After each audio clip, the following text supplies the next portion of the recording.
Hey guys, what is going on? Chris here with Shughead Gaming, bringing you my review for Evasion, developed by Archact and releasing on the HTC Vive, Oculus Rift, and PSVR this October 9th for an estimated retail price of $40. Of course, that depends on your region. As usual, this review is based on the PSVR version. Experience the next generation of VR combat with Evasion, an intense sci-fi bullet hell shooter.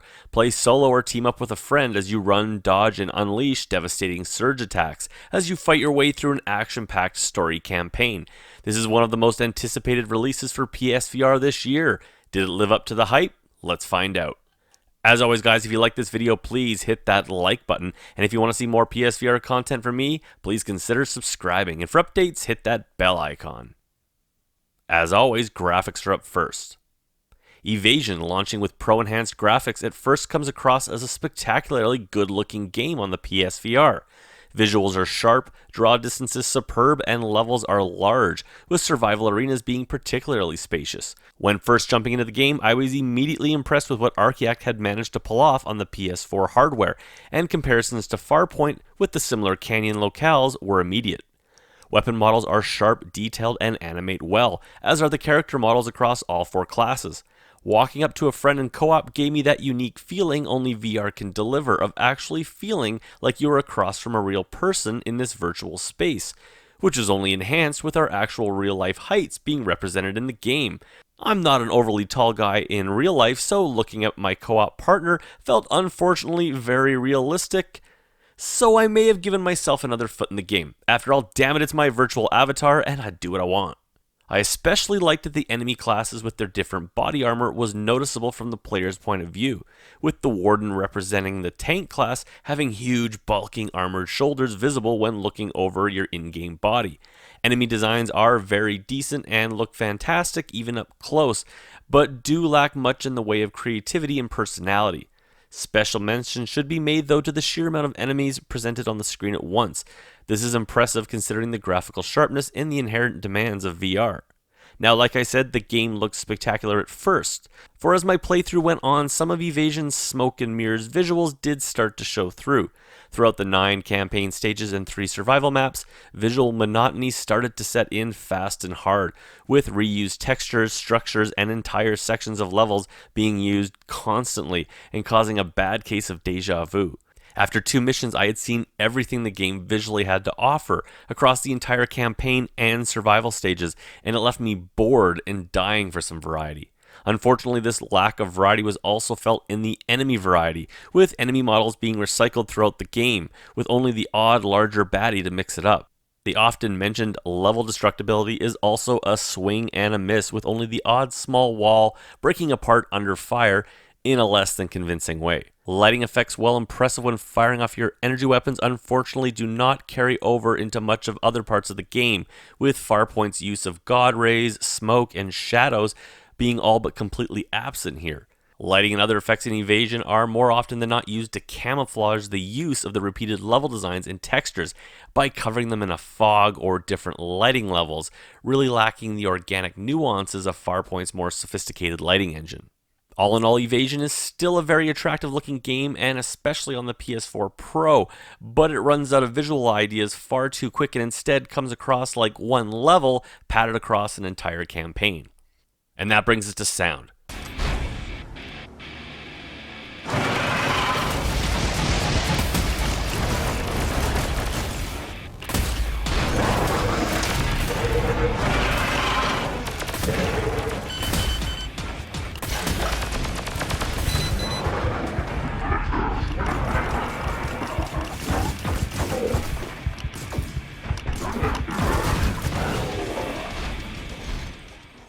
Unfortunately, sound in Evasion suffers from the same issues as the visuals.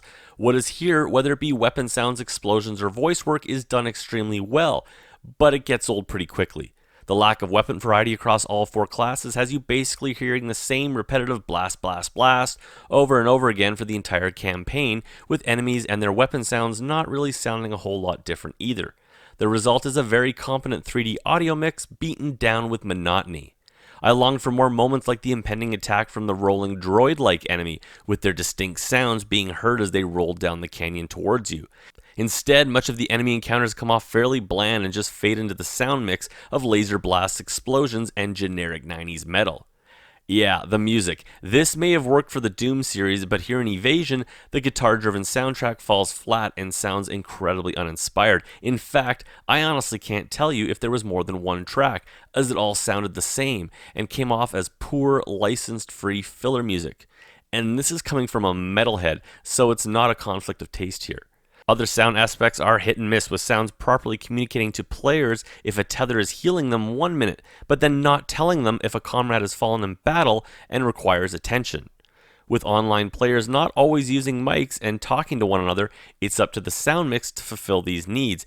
All in all, a polished sound mix, but it really lacks much personality to elevate it out of just being adequate. Gameplay is up next. I really wanted to love Evasion. Even before it was announced to be coming to PSVR, I was instantly jealous of our PC VR brethren getting what looked to be a huge and dynamic Destiny-like shooter in VR. And while there is still some fun to be had here for sure, the game comes off like more of a Farpoint clone mixed with the wave-based shooter Blasters of the Universe, and not the deep and engrossing MMO shooter we may have hoped for. This isn't saying that Evasion doesn't have its merits, and maybe my expectations were out to lunch, but with a top-tier VR price tag, it still needs to deliver to justify its price. Evasion consists of a 9-stage campaign, clocking in at about 4 to 5 hours to complete. This is complemented by a wave-based survival mode consisting of 3 maps. Both the campaign and survival mode can be played solo or co-op with one other friend. Note, the PSVR version is only 2-player co-op, while the PC VR version with its increased horsepower supports 4 players. This is unfortunate, for co-op is where Evasion finds its groove and manages to shed some of its boredom and tedium of playing this solo. Like the visuals, the gameplay here is unfortunately limited and shallow, but made much more enjoyable when playing with others. Evasion consists of 4 soldier classes, including Striker, Surgeon, Engineer, or Warden. While all 4 do bring something different to the battlefield, unfortunately, no one class really ever felt unique or their abilities valuable. Every class has the same basic rifle, with only shield size being the real visually unique identifier. Each rifle has the same basic abilities, consisting of a semi-auto energy blast as the primary fire, with the ability to hold the trigger for an alternate fire mode that produces a charged shot. The type of energy blast differs across classes, with the Warden having more of a shotgun scatter shot, while the Engineer's shots ricochet off the environment, these being 2 examples. In addition, each weapon comes with a tethering function. Like the firing modes, these differ slightly across the classes, but only slightly, with all tethers healing your co-op partners while also giving them a class-specific buff in combat while tethered. When activated, tethers drop your shield, leaving you vulnerable, and hence the trade-off in strategy. Tethers also play a huge role in Evasion's combat style. A key tactic in Evasion is the ability to use the tether to finish off a near-death enemy, and as a result, pulling an energy canister from its wreckage and absorbing it. Finishing enemies off with the tether isn't always easy, but it is vital, as it will spawn either a proximity-based healing spot or add valuable energy to your rifle. This energy will buff your weapon's primary fire output as it levels up, or once maxed out, it can be used for a class-specific power shot, which can be game-changing but drains the player's energy reserve. All this sounds cool, and in practice, it is actually a lot of fun with a co-op partner. Unfortunately, there really is only one weapon across all 4 classes, with the difference in classes just not being unique enough to really justify repeat attempts of the campaign with another class. There are no weapon upgrades to unlock or equip, no progression systems, and no loot drops. This lack of game depth is made all the more evident with a padded campaign that has you playing through one environment style with repeated structures, enemy variety, and even going as far as to have you backtrack through a prior stage with a different objective and then call it the next stage. Even with the added fun and strategy of a co-op partner, Evasion suffers greatly from just not having enough ideas or ingenuity to justify its length. Lack of enemy variety is also made worse by the brain-dead AI, coming off like total wave shooter cannon fodder with its predictable patterns and lack of response to your attacks. Even dumb AI could be overlooked slightly if defeating enemies was a varied and strategic affair. Unfortunately, dropping enemies lacks any real unique combat strategy, with no strategic hit points or in-depth behaviors to learn. The resulting combat across the entire campaign and survival mode devolves into the same tactics of keep moving, shoot, tether, and repeat. This repetition is made all the more obvious by the primary fire across all classes being of the semi-auto variety. This resulted in hours and hours of constant trigger pulling and very sore hands, genuinely making me concerned about the longevity of my trigger button from prolonged play sessions. Fortunately for my trigger and trigger finger, Evasion just does not have the content or depth to justify repeat playthroughs. Evasion can be controlled with either a DS4 or aim controller, with the DS4 being used as a motion device to aim, similar in style to Farpoint and Firewalls. However, aim support is the way to play Evasion, with very possibly the most rock-solid tracking of the controller to date. Movement is excellent using the aim, and running around the game world is as easy as it was in Farpoint.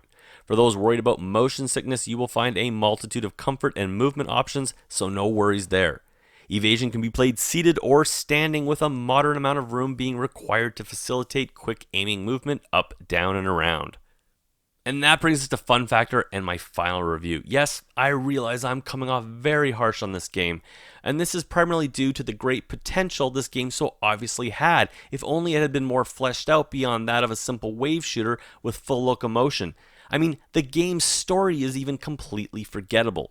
I would even have been more forgiving if this game had been a lot of fun. Unfortunately, even fun here is fleeting, as the lack of variety across all facets of the game really makes this a one-trick pony that just does not deliver on its potential.